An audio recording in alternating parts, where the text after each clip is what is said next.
चल रहा है और हाईएस्ट गया था एक वीक के अंदर में 102 ट्रिलियन के आसपास। तो साफ अगर आप देखोगे तो 7 के आसपास आपको यहाँ पे डाउन देखने को मिल रहा है मार्केट बीच में। और बीटीसी का प्राइस करंटली जो है 23,12,000 के आसपास चल रहा है। और यहाँ पे अगर आप देखते हो प्राइस की बात, तो प्राइस सेम ही चल रहा है उसी एवरेज के आसपास। बीटीसी की प्राइस के बीच में ज़्यादा कोई इम्पैक्ट नहीं पड़ा, जो यहाँ पे हमें 30,000 से 28 के बीच में बराबर ट्रेड कर रहे हैं, कभी 29 पे, कभी 30 पे, कभी 28 पे, जो कि आप करंटली देख सकते हैं। फिर से 29.30 के आसपास अभी चल रहा है बीटीसी का प्राइस करंटली आज के डेट के बीच में। जो वीडियो शूट कर रहा हूँ 8:15 पे, इस समय बीटीसी का प्राइस इस एवरेज के आसपास हमें देखने को मिल रहा है और यहाँ पे अभी भी रेड जोन के बीच में है। तो यहाँ पे करंटली तो यही चीज़ें चल रही हैं। अब हम बात करते हैं सबसे पहले नेक्स्ट अपडेट को लेकर, जो कि एक न्यू टॉपिक है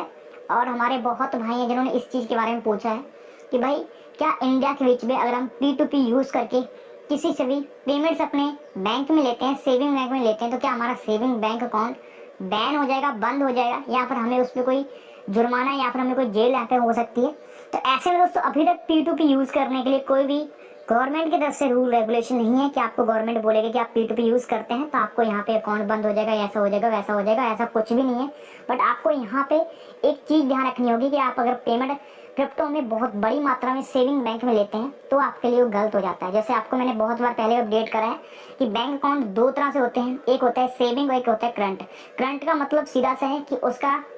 आप मीनिंग ये समझ सकते हो कि उसको आप तभी यूज़ कर सकते हो जब आप कोई बिजनेस करते हैं। यानी करंट के लिए आप अगर कोई बिजनेस करते हैं तो आपको पर डे पेमेंट आती रहती है। जैसे आपने किसी से 1 लाख ले लिया, किसी से 2 लाख ले लिया, 3 लाख ले लिया, 4 लाख ले लिया, तो ये पैसा आपका करंट में आता रहेगा। तो गवर्नमेंट को और ना ही बैंक वालों को आप पे कोई संदेह जाएगा, यानी क्योंकि वो उस बना ही सिर्फ इसीलिए है कि उस पर पेमेंट ही सिर्फ इन्हीं वजह से आती है, यानी करंट अकाउंट पे पेमेंट आती है। पर अगर आप सेविंग अकाउंट यूज़ कर रहे हैं तो सेविंग अकाउंट का जो मीनिंग है या फिर उसको जो बनाया गया था वो सिर्फ इसीलिए बनाया गया था क्योंकि यूजर्स जो है अपना मनी या फिर अपना जो पैसा है सेविंग बैंक पे रख दें और उसके बाद उनको एक उस पर इंटरेस्ट मिलेगा और आपको करंट पे कोई इंटरेस्ट नहीं मिलता है। और इस वजह से भी गवर्नमेंट जो भी लोग हैं उतना उस पर फोकस नहीं करते क्योंकि वो बिजनेसमैनों के लिए होता है। तो यहाँ पे बैंक वाले हमें सुविधा देते हैं और करंट बैंक में हमें सुविधा ये नहीं मिलती कि हमें कोई वहाँ पे इंटरेस्ट नहीं मिलता। उसके लिए हमें खुद का यहाँ पे एफडी वगैरह लगाना पड़ता है करंट बैंक से, तभी जाके हमें उस पर इंटरेस्ट मिलेगा। और सेविंग पे हमें पैसा रखने के लिए इंटरेस्ट मिलता है, यानी बैंक हमें पैसा देती है पैसा रखने के लिए। तो इसी का मतलब सीधा सीधा है कि बैंक के आंखों में चढ़ता है अगर आप कुछ पैसा, बहुत मोटा पैसा रख रहे हो सेविंग बैंक में और एक मंथ में बहुत बड़ा अमाउंट आ रहा है, तो यहाँ के आपका अकाउंट जो है कभी कभी फ्रीज कर दिया जाता है, ब्लॉक कर दिया जाता है और आपको बैंक में बुलाया जाता है कि हाँ भी आप यहाँ आइए एक बार, और आपसे पूछा जा सकता है कि आपके अकाउंट में ये जो पैसे आ रहे हैं किस जगह से आ रहे हैं और क्यों आ रहे हैं और आप क्या काम कर रहे हो, ये आपसे क्वेश्चन पूछा जाएगा। अगर आप हर एक क्वेश्चन का आंसर आराम से दे दोगे, क्वेश्चन में सिंपल यही पूछेगा कि पैसा कहाँ से आया, तो आप उसको बोल सकते हो कि मैं बाइनेंस पे P2P गया था, मैंने अपने क्रिप्टो करेंसी सेल करे और ये पैसा मेरे बैंक में आया है। और उसके बाद वो आपसे एक बार भी नहीं बोलेगा कि क्यों आया, यहाँ पे नहीं आया, क्योंकि बाकी जो काम है वो आपका और बैंक के बीच में खत्म है। क्योंकि आप और बैंक सिर्फ आपका यहाँ पे खाता है और बैंक आपको सिर्फ उस पैसे को देखता है। पर इसके पीछे जो बैठे होते हैं वो होते हैं ITR विभाग के, क्योंकि हम इनकम टैक्स जिसको बोल देते हैं, वही हमें पूछ सकते हैं बहुत अच्छे से क्वेश्चन कि हाँ भाई आप इस पर टैक्स फाइल करो, या फिर अगर आपने टैक्स नहीं भरा है तो आप टैक्स भरो इस पैसे पे। तो ये चीज़ें हैं सिर्फ इनकम टैक्स ऑफिसर ही आपसे ज़्यादातर पूछ सकते हैं। पर सेविंग बैंक अकाउंट वाले या फिर आपको कोई बैंक वाले ब्रांच वाले वो आपको इतना ज़्यादा कुछ नहीं पूछेंगे, क्योंकि आपका पैसा है, आप चाहो तो उसको जब मर्जी यूज़ कर सकते हैं, जब मर्जी आप उसमें ले सकते हैं। बट अगर अनऑफिशियली पेमेंट अगर आपके बैंक में आती है और बहुत बड़ी मात्रा में आती है तो फिर जाके आपको बैंक में बुलाया जा सकता है और आपका अकाउंट फ्रीज या फिर ब्लॉक किया जाएगा और आपको उसके बाद कुछ क्वेश्चन के आंसर देने होंगे। अगर आप आंसर दे देते तो आपका अकाउंट अनब्लॉक हो जाएगा। अभी ये मैं आपको बहुत देर से जो आपको अपडेट कर रहा हूँ, आपको भी थोड़ी सी बकवास की तरह लग रही होगी, बट अगर इसको आप देखोगे तो ये कुछ लोगों के साथ ऐसा हो रहा है। तो इसके लिए ये जो अकाउंट मैंने देखा, जिन जिन लोगों को ऐसा ब्लॉक हुआ या फिर उनको बैंक में बुलाया गया, तो सिर्फ इसीलिए बुलाया गया क्योंकि वो बहुत बड़ी मात्रा में क्रिप्टो से बाय और सेल कर रहे थे। बड़ी सेल का मतलब साफ साफ आप देखे होंगे, बाइनेंस पे P2P करने के लिए कुछ सेलर बैठे हैं, ठीक है। P2P करने का मैं आपको यहाँ समझाता हूँ, यह है P2P, ठीक है। इसके बीच में दो बंदे होते हैं, एक होता है सेलर, एक होता है यहाँ पे बायर। सेलर बायर जिसके बीच में जो आपको पेमेंट आपको यानी क्रिप्टो करेंसी सेंड करेगा और आपसे पैसा लेगा। तो यहाँ पे आप बायर को रख लो और यहाँ पे सेलर आ गया, तो दोनों के बीच में आप अपने हिसाब से कनेक्ट करते हो और आपने इसको क्रिप्टो करेंसी दे दी और इसने आपको पैसा दे दिया। बस इतना ही करना हुआ। पर ये जब आपको पैसा ट्रांसफर करेगा सेलर या फिर जो भी आपको पैसा ट्रांसफर करेगा, आप उसको बोल सकते हो उस समय कि भाई मुझे जो है रीमार्क के बीच में P2P मत लिखना, आप मेरा नाम मेंशन कर दो। वहाँ पे आप उसको बोल सकते हो कि मेरा नाम मेंशन कर दो जो आपका बैंक में नेम था। जैसे फॉर एग्जाम्पल आपका नाम बैंक में राहुल कुमार है, तो आप उसको चैट में लिख सकते हो कि भाई मुझे P2P करते समय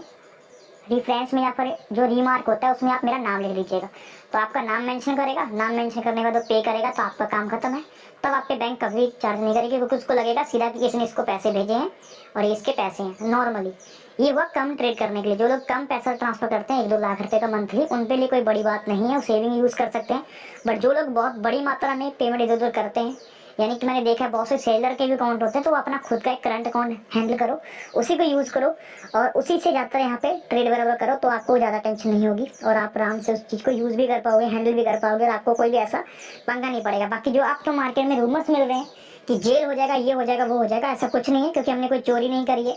हमारे पास कोई अनऑफिशियल पेमेंट नहीं आ रही है, हमारा ही पैसा है, हमने क्रिप्टो में रखा है, तो हमारे पास पड़ा हुआ है, तो हमारा पेमेंट है, उसको हम जैसे मर्जी तैसे यूज कर सकते हैं। किसी की हमने चोरी नहीं करी है जबकि हमें जेल हो जाएगा, ये आप पहले मन से उतार दो। और अगर आप कुछ गलत तरीके से पेमेंट ला रहे हो या फ्रॉड कर रहे हो या फिर कुछ चीट कर रहे हो, तो फिर आपको डरने की बात होगी, क्योंकि आपसे पूछा जा सकता है ये पेमेंट क्रिप्टो में आपने विड्रॉ करी है तो पेमेंट आई कहाँ पे आपके पास। तो आपको वहाँ पे प्रूफ दिखाना होगा कि आप देखो कि मेरी पेमेंट यहाँ पे मैंने ट्रेड करी थी, ट्रेड से प्रॉफिट बुक करा और ये मेरा अमाउंट है, जो कि आप उसको एक्सचेंज से शो कर सकते हो, नॉर्मल है। बट अगर आपके अकाउंट में पैसे बाहर से आ रहे हैं, कोई दूसरे ट्रांसफर कर रहे हैं, तो जाके वो फिर दूसरी तरह से एक बात हो जाती है। तो यही कुछ अपडेट्स हैं। बाकी अगर हम मार्केट को लेकर हम कुछ अपडेट्स चेक करें तो आप यहाँ पे देख सकते हैं, फिलहाल कोई वैसी बड़ी अपडेट्स अभी तक नहीं आई है। टुडे अगर हम देखें आज डेट के बीच में, और हमारे इंडिया के बीच में थोड़ा सा माहौल गर्म हो रहा है, क्योंकि क्रिप्टो करेंसी को लेकर जो है कुछ बातें चल रही हैं। RBI और CBDC मिलकर यहाँ पे कुछ चीज़ों को लेकर बात कर रहे हैं, तो देखते हैं प्लान। और जो हमारा BTC है, इसका भी ऑलमोस्ट प्राइस जो है डाउन है। और अगर हम बात करें 10% वॉल्यूम इसके बीच में डाउन देखने को मिल रहा है 24 आवर्स के अंदर में। और अगर आप यहाँ पे इसका टोटल देखते हो ट्रेडिंग व्यू पे चार्ट, तो आपको यहाँ पे देखने को मिल जाएगा कि प्राइस एक साथ फिर से इसका गिरना स्टार्ट हुआ है। ये देख सकते हैं इस एवरेज से, जो कल के रेट के बीच में प्राइस 30,000 को हिट कर रहा था और गैन यहाँ पे डाउन होते हुए इस एवरेज पे आ गया और $29,500 पे करंटली यहाँ पे चल रहा है। तो यहाँ पे ये डाउन होने का जो रीज़न है वो आपको यहाँ पे अपडेट कर देता हूँ, जो कि दोस्तों आप यहाँ पे देख सकते हैं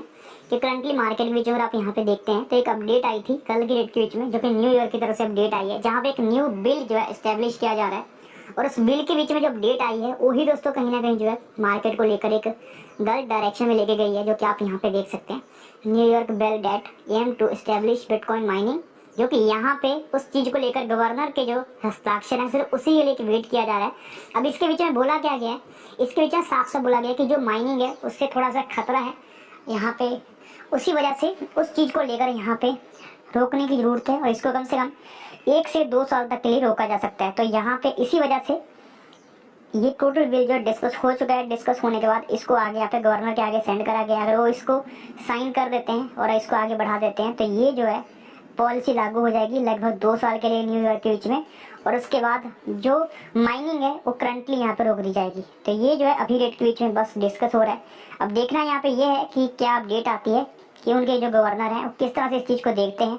अगर वो साइन कर देते हैं तो ये लगभग 2 साल तक के लिए यहाँ पे माइनिंग रोकी जाएगी। तो माइनिंग रोकने के बाद क्या इम्पैक्ट पड़ेगा कि थोड़ा सा यहाँ पे जो मार्केट अभी करंटली आप देख रहे हो पैनिक है, वैसे पैनिक होगा पर फिर से रिकवरिंग आएगा। आपको याद होगा इससे पहले भी ईरान में 2 से 3 बार ऐसा हो चुका है, वहाँ पे माइनिंग को बैन भी कर दिया गया था। बैन करने के बाद सेम माइनिंग कुछ और प्लांट कुछ और जगह पे जाके स्टार्ट हो गए, जैसे एल सल्वाडोर के बीच में कुछ माइनिंग के प्रोजेक्ट आए, फिर साथ में कुछ और जगह पे जिन्होंने इन्वेस्टमेंट करके रखी होती है, जिनको माइनिंग से प्रॉफिट बहुत बड़ा होता है, तो वो लोग क्या करते हैं, जैसे फॉर एग्जाम्पल मान ली जाए कि मैं यहाँ पे इंडिया में रहता हूँ, तो मुझे यहाँ पे इंडिया के बीच में करंटली,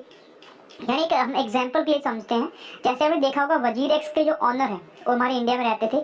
तो यहाँ पे वजीरेक्स को पहले रेट में उतना टैक्स नहीं था, पर इस समय करंटली फ्लैट 30% जब टैक्स की बात आई तो उन्होंने क्या करा, वजीरेक्स लेफ्ट होकर दुबई की तरफ भाग गए, क्योंकि वहाँ पे क्रिप्टो पे टैक्स उतना नहीं है और साथ साथ में क्रिप्टो को गवर्नमेंट सपोर्ट भी करती है दुबई वाली। तो इस वजह से इन्होंने क्या करा, इंडिया से लेफ्ट होकर कहाँ चले गए, दुबई के बीच में। वैसे ही कॉन्सेप्ट यहाँ पे लागू हो जाता है, यहाँ पे माइनिंग को लेकर। जैसे लोग माइनिंग से प्रॉफिट बुक कर रहे हैं, माइनिंग के जो ऑनर्स होते हैं, जैसे ये रहा माइनिंग, और माइनिंग वाले जो है वो क्या कर सकते हैं कि जब मान लिया कि यहाँ पे 2 साल तक के लिए बंद करा जाएगा, तो जो ये लोग हैं ये कोई दूसरी जगह पे जाके वहाँ पे भी शिफ्ट कर सकते हैं अपने बिजनेस को, और यहाँ से सारा सामान वहाँ पे शिफ्ट करके दूसरी जगह चला सकते हैं। तो ये हो सकता है, जैसे पहले भी 1 से 2 बार हो चुका है, जैसे आपको मैंने अपडेट दिया कि ईरान के बीच में भी ऐसा हो चुका है। इससे पहले और भी जगह है जहाँ पे माइनिंग को लेकर बात करी गई है, रोका भी गया, फिर भी मार्केट को लेकर आप देखोगे तो यहाँ से सेम इम्पैक्ट हमें देखने मिला, और वो फिर से रिकवरी यहाँ पे होना स्टार्ट हो गया था। तो यही जो चीज़ें हैं करंटली मार्केट को लेकर चल रही हैं। बाकी देखते हैं फिलहाल क्या अपडेट्स आती हैं। फिलहाल इस वजह से थोड़ा सा हमें मार्केट कल की डेट के बीच में